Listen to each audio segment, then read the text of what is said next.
Hi everyone, Culprit so get a good shot burying the defense in. Johnson down low on that low block. Shireman just threw it very high. Really 7'1" could go get it, catch, and finish. Yeah, we talked to him yesterday. He recognized that they needed to get to him against Princeton the other day. Trammell for three up top, no good. It ripped in and out. And the rebound by Alexander for Creighton. 16 minutes to play, first half. And it's 1 point lead for the Blue Jays. Kaluma inside for Cochran. Pushed by Menza. And the ball knocked away by Menza out of bounds. And it will remain Creighton basketball after this timeout. Well, a pretty entertaining score so far. It's 6-5. Creighton's on top of San Diego State. 15:59 to play here in the first half. From the Westwood One NCAA Radio Network, this is the men's basketball tournament. Improbable finishes. Prayer pass. It's already 5 seconds. Cadiz running for the win. And historic upsets. The second time in NCAA tournament history. A 16 And you heard them all right here on Sirius XM and the SXM app. Never miss a moment. If it's happening in the Atlantic Coast Conference, we're talking about it on ACC Today. Weekday mornings from 8 to 11 a.m. Eastern, ACC Radio is the only place to get your fix on all your favorite teams. We're speaking for the fans. Join Chris Mitole crew, including Dalek Cuff. The inconsistency of veteran teams will drive coaches insane. Katie George. Give me all the vitriol. Sports people. And more live weekday mornings from 8 to 11 a.m. Eastern on ACC Radio, channel 371. There's a new show coming to Sirius XM FC channel 157. It's Played In with me, Heather O'Reilly, and my former teammate, Lori Lindsay. We played in the World Cup, we played in the NWSL, and now we're playing on Sirius XM. Women's soccer has never been more popular. From the national team to the NWSL and more, you'll hear our perspectives on the biggest stories in soccer. It's Played In with Heather O'Reilly and Lori Lindsay, Monday nights at 7 Eastern on Sirius XM FC 157 and the SXM app. The madness lives. It's good! It's good! Catch all the tournament action on Sirius XM Big Ten Radio. Water there? All day long with in-depth that's very yummy water. I don't know that. and analysis from former Big Ten stars like John We've been Crispus. here, we passed by many times, I never know there's a water there. Oh, I showed you that one before. Big Ten Radio. But we not go down. No, we not go. Channel 372. Number 5 seed, the San Diego State Aztecs taking on the 6 seed, the Creighton Blue Jays here in the South region in Louisville. And Creighton has a 1 point lead, 6-5. Creighton's trying to become the second Big East team to get to the Final Four and join UConn. But both teams going to the Final Four, or trying to get to the Final Four, it would be their first. And it's time for the Back to the Game sponsored by Angie. With Angie, it's easier than ever to get home projects done well. Get started at Angie.com. Since 1979, today's game marks just the second time 2 teams are meeting in the Elite Eight, with both looking to make a first trip to the Final Four. The other, Rhode Island versus Stanford in 1998.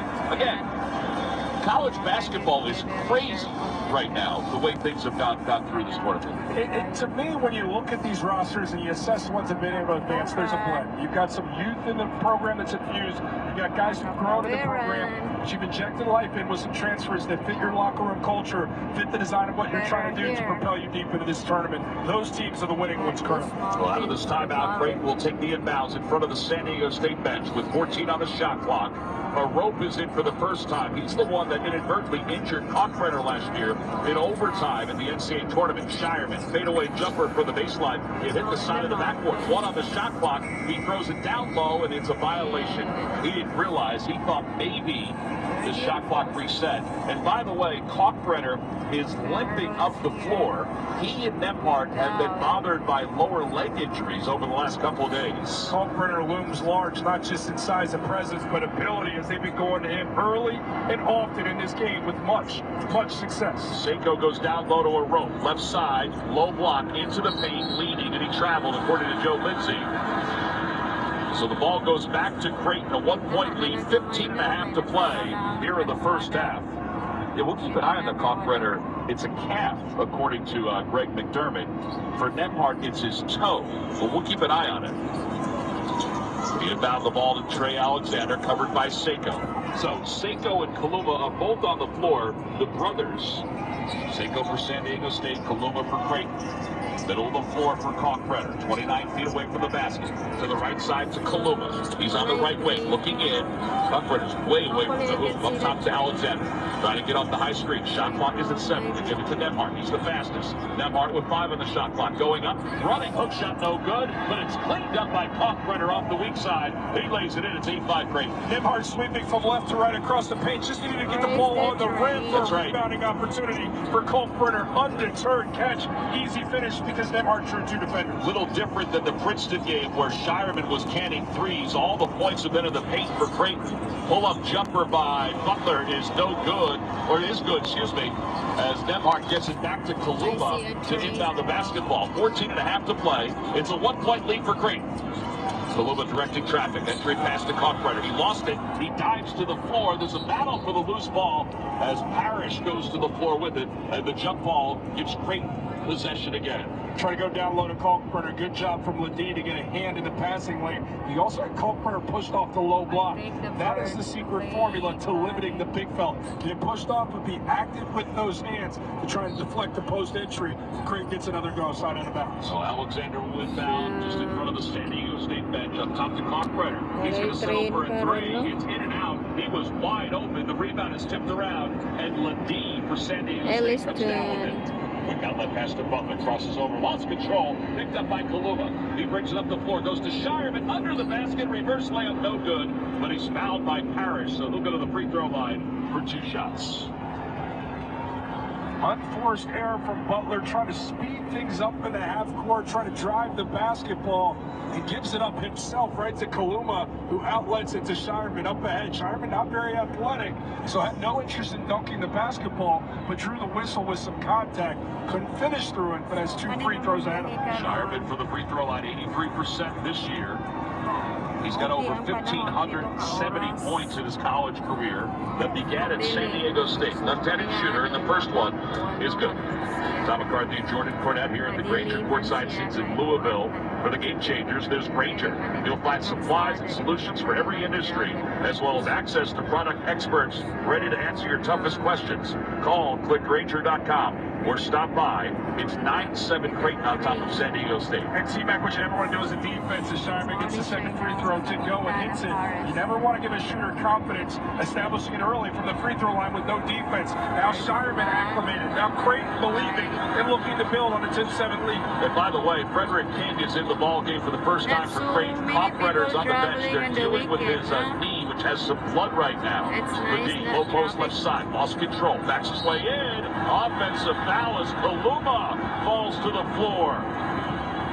He teetered down and up very quickly, but the offensive foul is called on San Diego State. High IQ defensive play from Kaluma. Jaden Ledee is 6'9", 240 with the body fount of .00001. Understanding that he knew the boom would get lowered. It did once. He adjusted. Second time he took the fall. A textbook charge. And by the way, he's in the restricted area while he took that charge too. Kana siya makita ninyo na right side railings na siya sa train. Pero wala may train karon.